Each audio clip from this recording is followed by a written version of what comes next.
Today's question comes from Matt Cutts in Mountain View. Matt asks, is there any advice you want to change from what you've said in the past?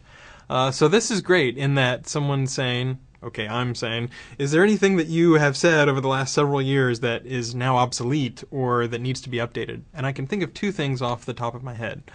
The first one is I did a video back in May of 2010 that said we don't use, for example, Twitter at all in our rankings other than as a normal web page, and the links are treated completely like normal web pages.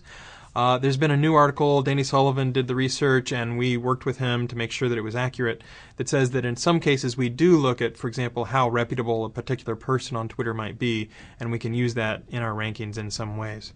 So that's one thing to be aware of. The other thing to be aware of is really esoteric, but since, people might be interested.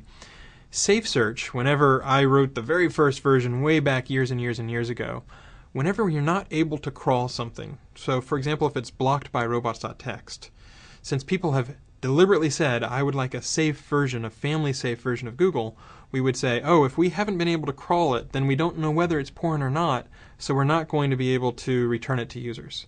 So the Library of Congress or whitehouse.gov or Metallica at one point, Nissan had blocked various pages from being crawled in the search engines. And so to be safe, we said, you know what, we don't know whether that's family safe or not, so we won't return it. Luckily, the Safe Search team has gotten much more sophisticated and better and more robust since I wrote the original version.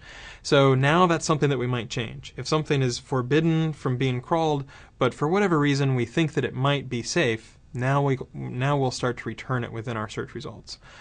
So that's just one thing to be aware of. Those are a couple changes that have happened that I know of where, SEO is an always changing field and it takes a lot of research to keep up on all the latest trends, but I just wanted to highlight those two things because those are two things that have changed since the last time someone asked me about it. Thanks very much for the question.